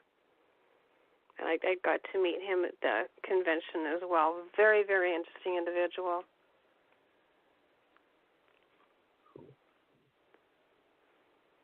So my next question is, there's so many paranormal shows on TV now. Yep. So where do you think the future of the paranormal and supernatural world is now heading? Well, I'd like to think that maybe the networks might start to think of what people actually would like to see, not so much the entertainment aspect of it, but more spiritual things. And I would hope to see something like that come out rather than same old, same old. That would be my hope. Realistically, I kind of wonder if some of these older ones might eventually die out for lack of interest. But on the other hand, I see posts on the same ones that have been around for a while, and the fan base is just so strong. I would just like to see more real spiritual things come out of some of these than the same ghost hunt. And I don't like that word either, but that's just what's called, I guess, half the time. So. Well, what I would like to see, I'd like to see them actually show a show that actually goes through the whole process from start to begin, and not just going on an investigation and then showing some what they may call evidence. Show the pain in the ass it is to deal with the clients, the pain in the ass it is to deal with the people in the group, and getting everybody together to get the evidence together, and absolutely. All the hours of going through the audio, video, and photos. Oh my God, show that. Yeah, they could do that, but the only problem with that is they'd have to make it a series, an ongoing show rather than here's this show, and then here's what the next show's about, and here's what the next show's about. It would have to be an ongoing thing, like, and coming up next, there's this part that we go through the house, not just this school and then this old hotel. You would have to continue it because of the editing. Make it a reality show. Right. It would have to be a whole different thing because for the amount of stuff that they've got to get signed, don't disclose this, and you're going to have, you may appear in this show kind of deal, and it's just a lot of technicalities, legal stuff, the editing that's got to be done to piece it all together, and things that are cut in order to fit that in, and it's an hour show, but it's actually not if you include all the commercials. So the whole technical process of it, legal aspect of it, is a nightmare. And that's where a lot of people complain. That's not how it happens. Well, no, but that's how it has to happen in order to fit it into that hour show. Right. Which is unfortunate. So I totally agree with you. That would be super neat to have something like that on, as long as it's done with respect to the entire process. Right. Not trying to shove one house into 1 hour or whatever it is into 1 hour. Oh, yeah, I agree. You can do one house. The only one that comes close to something like that, and I got to give props to it because he's a buddy of mine, is Dead Files. Uh-huh. At least you get to see what both of them kind of go through a little bit, and that's put together in a way that tells, like, as much of a complete story as possible. But, yeah, which for what your idea is, I totally agree. It would have to be something ongoing. Mm-hmm. Well, I'm going to switch gears on you again. Sure. I know you probably have done this, but have you ever had an out-of-body experience or been able to astro project? And if you have, could you describe what that means and how it affected you?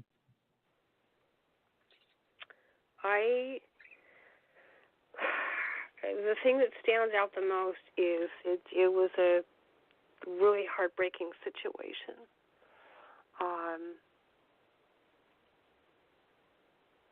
I was asked by someone very close to help someone cross. Someone that the whole medical team knew should have passed probably days prior, but was hanging on for the family's sake. That's specifically what the medical team said. And for distance reasons, I couldn't be there, but they called me and presented me with this as a family, and I'm like, oh my God, you want me to do what? And of course, you don't want to. My first reaction is, I don't want to. You know what? I love this individual. I wanted them, is there anything else they can do? What's really going on? There's nothing. We can put you on the phone with the physician with our permission. They can explain to you. Nothing else can be done. All they're going to do is prolong what's going to happen, and the pain and the suffering, all that is just, I'm like, oh, man. What a position to be put in. But on the other hand, that's a lot of faith to put on somebody. So all right, well, and to add to it, this individual was adult yet special needs due to a trauma as an infant. And I came to love this individual like an older brother. So this was already tearing me apart. I mean, already had spent a good week crying off and on just at the thought, because we knew it was going to happen. And now I'm being asked to help him cross. And so I went and I did a lot of praying and soul searching, and I talked to Willie a little bit, and he just basically said, you'll know what to do. You've got this. I'll go pray for you. And that was all he said, basically. Grabbed what I needed to as far as medicine bags, stones, my favorite rosary, and I closed myself in a room, and I called on certain spirit guides that I knew he would feel able to trust, not knowing if he was that close to death, or he was still disabled in the way he was, or if he was more aware. Do you know what I mean? If he was more healed mentally. So I had to choose those spirit guides wisely to help me, and I had to try and reach him in the hospital as he's apparently sedated. I didn't know what kind of condition. I believe he was in a coma at this point. And I spoke with my spirit guides, and I prayed, and I tried to reach him as best I can. And the next thing I know, I am overwhelmed to the point where I could barely breathe. And I could feel myself lifting, not physically, but spiritually. I was being lifted up. And I could more clearly see my spirit guides. And there was an interaction that I can't even describe, because when you're in a moment like that, which I'm stumbling for words, you can tell. It doesn't seem real, and so for me to describe this in words, I can't do it proper justice. It was without a doubt the most overwhelming, most love-filled thing, so overwhelming that I could barely breathe. I've never felt so much incredible love in my life. It was just like I couldn't take it. It was that overwhelming. And then I saw my spirit guides back away, and I felt like this release that I could breathe easier. And a few minutes later, I got the phone call, and he had passed. And so I was left to deal with that, and I still struggle with that, because as much as I experienced, did I really have, you doubt yourself, did I really have something to do with that? Did I cause him to pass? Did I make him let go sooner than he should have? Was this a good thing? Is it coincidence? I will never know until I go myself. So I had all these internal struggles going on, and I've just fought, and for a couple of weeks, it was almost a living nightmare for me. As much as that felt so beautiful and so overwhelming and so wonderful, it was such an internal struggle. And then I got a call from the family members, and they're saying, we hate to bother you again, but we are looking for something, and we don't know where it is. In going through his home, his mother had passed, who was his caregiver, and now he has passed. So they're trying to find something that's crucial. And kind of like what happens when I deal with some of these missing person cases, stuff just falls out of my mouth. I'm like, where the hell did that come from?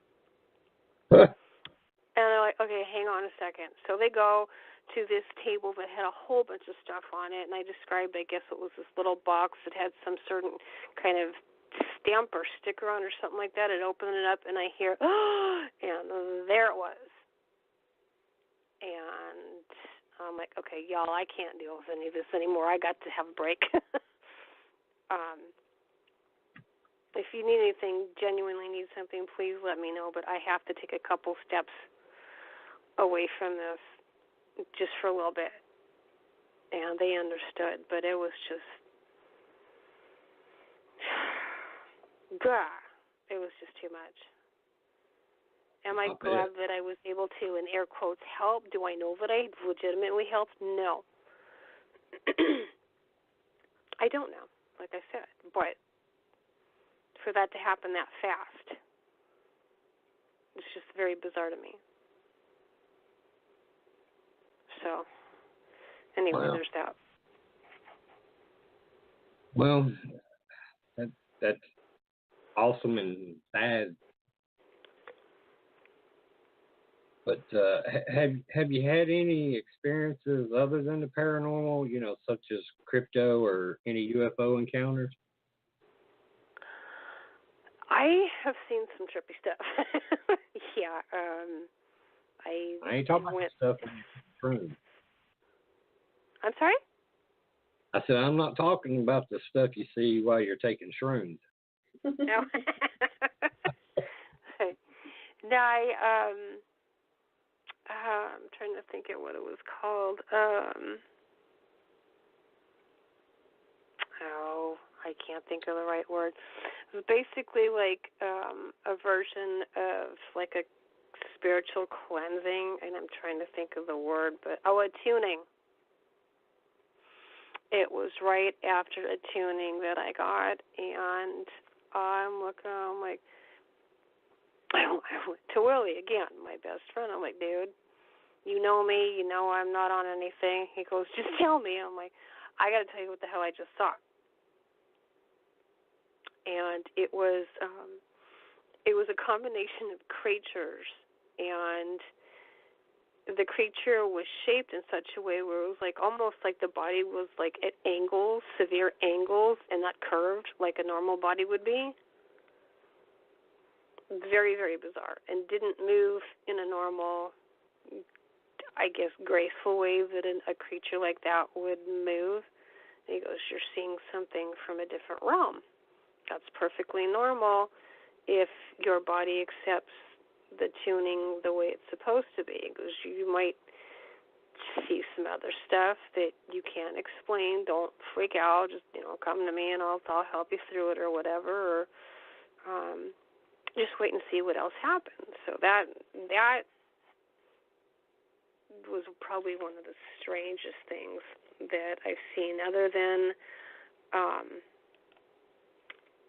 I guess it was a very, very young age. I remember just, we're driving along. I'm probably elementary school, junior high age, and I'm looking up, and I see this perfectly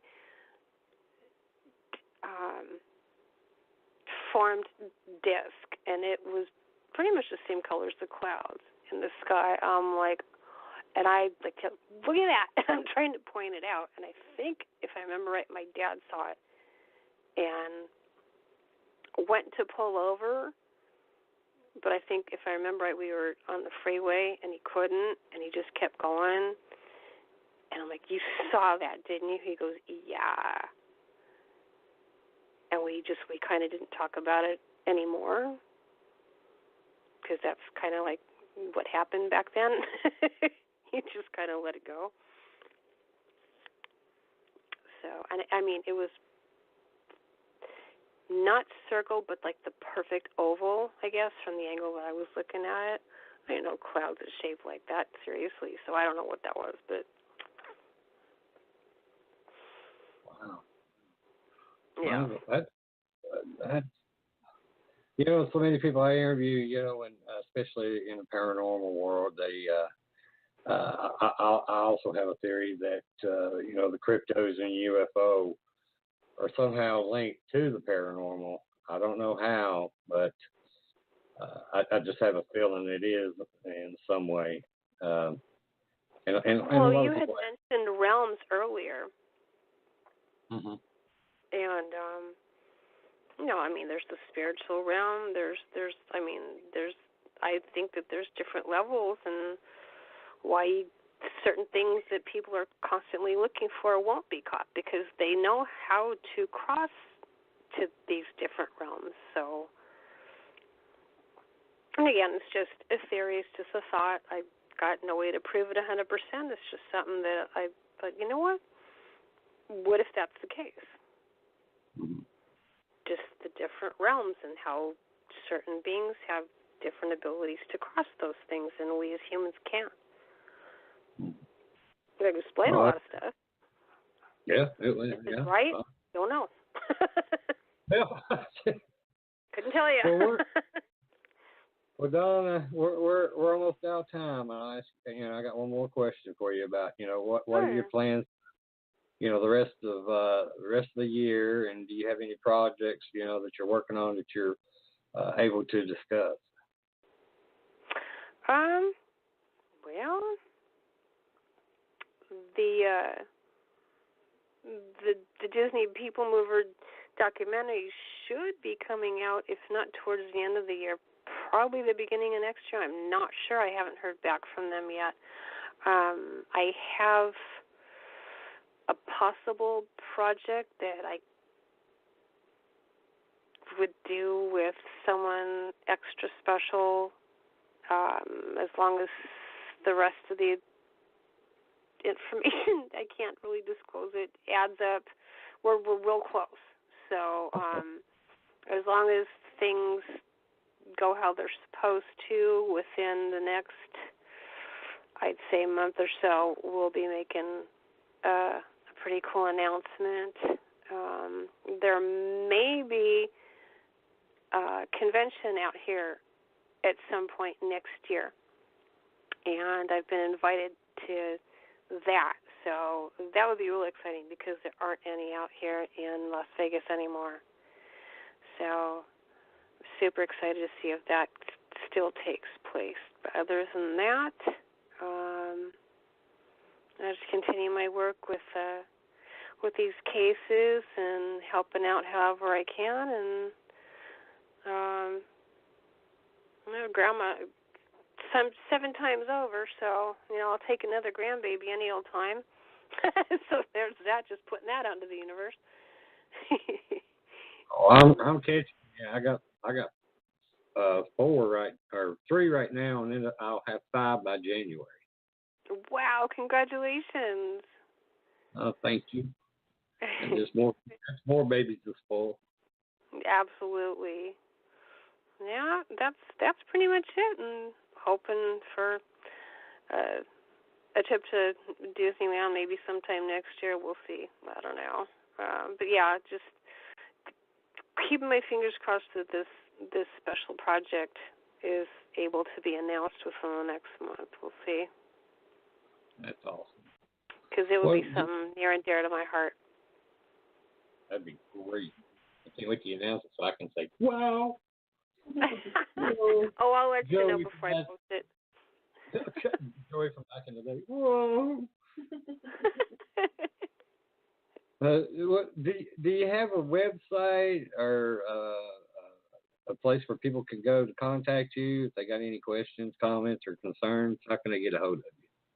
Yeah, I memean, anybody can go to my, send me an email would be the easiest thing, dawnpara28@gmail.com, or I've got a Facebook page, it's Dawn Short, Medium, and Shaman. You can leave me a private message there.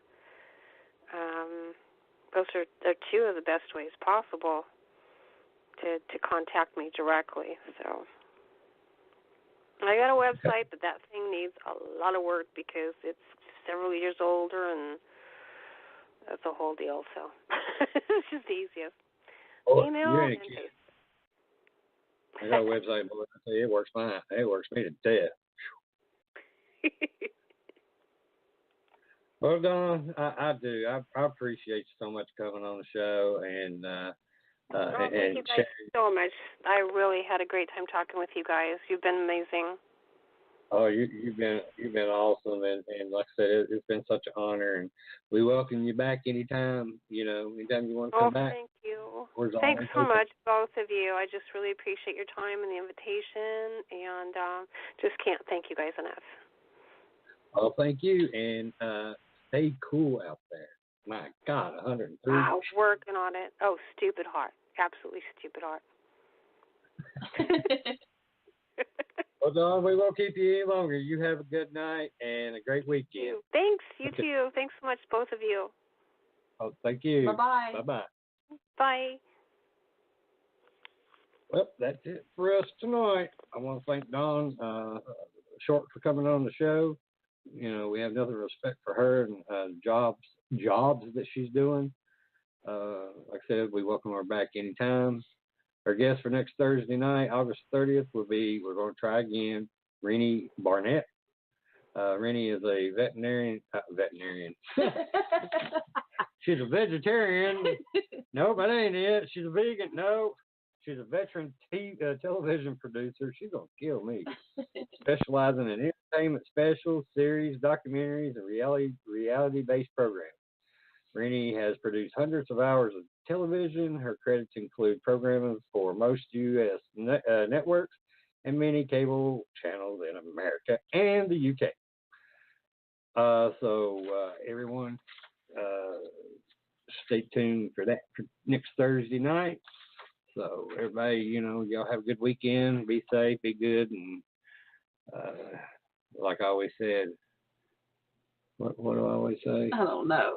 I hear I say something, you know, wrap it before you tap it, strap it before you crap it. I don't know, something like that. That's it. You gonna say anything?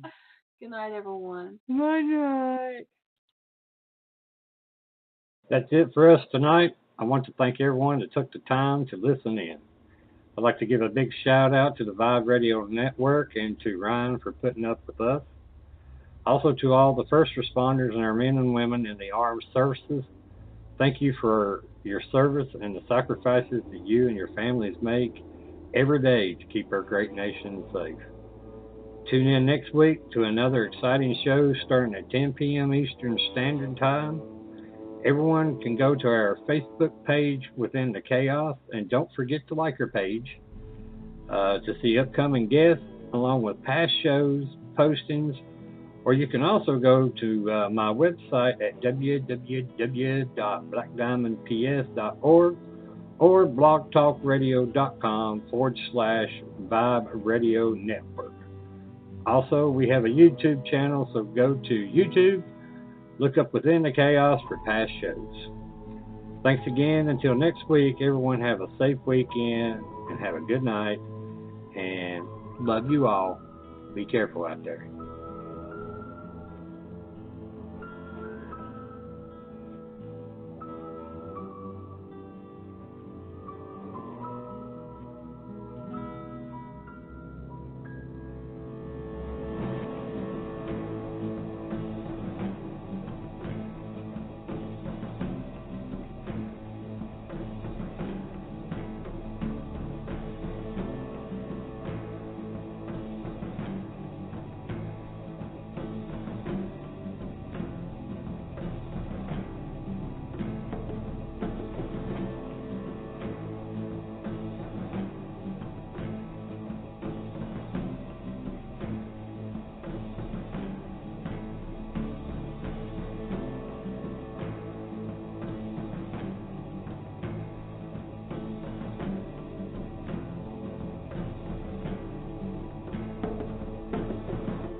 I'm sorry. But I don't want to be an emperor. That's not my business. I don't want to rule or conquer anyone. I should like to help everyone if possible. Jew, Gentile, black man, white. We all want to help one another. Human beings are like that. We want to live by each other's happiness, not by each other's misery. We don't want to hate and despise one another. In this world, there's room for everyone, and the good earth is rich and can provide for everyone. The way of life can be free and beautiful, but we have lost the way. Greed has poisoned men's souls, has barricaded the world with hate, has goose-stepped us into misery and bloodshed. We have developed speed, but we have shut ourselves in.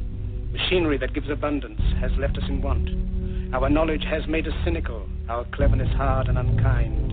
We think too much and feel too little. More than machinery, we need humanity. More than cleverness, we need kindness and gentleness. Without these qualities, life will be violent, and all will be lost. The aeroplane and the radio have brought us closer together. The very nature of these inventions cries out for the goodness in men, cries out for universal brotherhood, for the unity of us all. Even now, my voice is reaching millions throughout the world, millions of despairing men, women, and little children, victims of a system that makes men torture and imprison innocent people. For those who can hear me, I say, do not despair. The misery that is now upon us is but the passing of greed, the bitterness of men who fear the way of human progress. The hate of men will pass, and dictators die, and the power they took from the people will return to the people. And so long as men die, liberty will never perish. Soldiers, don't give yourselves to brutes, men who despise you, enslave you, who regiment your lives, tell you what to do, what to think, or what to feel, who drill you, diet you, treat you like cattle, use you as cannon fodder. Don't give yourselves to these unnatural men, machine men with machine minds and machine hearts. You are not machines, you are not cattle, you are men. You have the love of humanity in your hearts. You don't hate, only the unloved hate, the unloved and the unnatural. Soldiers, don't fight for slavery, fight for liberty. In the 17th chapter of St. Luke it is written, the kingdom of God is within man, not one man nor a group of men, but in all men, in you. You, the people, have the power to create machines, the power to create happiness. You, the people, have the power to make this life free and beautiful, to make this life a wonderful adventure. Then in the name of democracy, let us use that power. Let us all unite. Let us fight for a new world, a decent world, that will give men a chance to work, that will give youth a future and old age a security. By the promise of these things, brutes have risen to power, but they lie. They do not fulfill that promise. They never will. Dictators free themselves, but they enslave the people. Now let us fight to fulfill that promise. Let us fight to free the world, to do away with national barriers, to do away with greed, with hate and intolerance. Let us fight for a world of reason, a world where science and progress will lead to all men's happiness. Soldiers, in the name of democracy, let us all unite!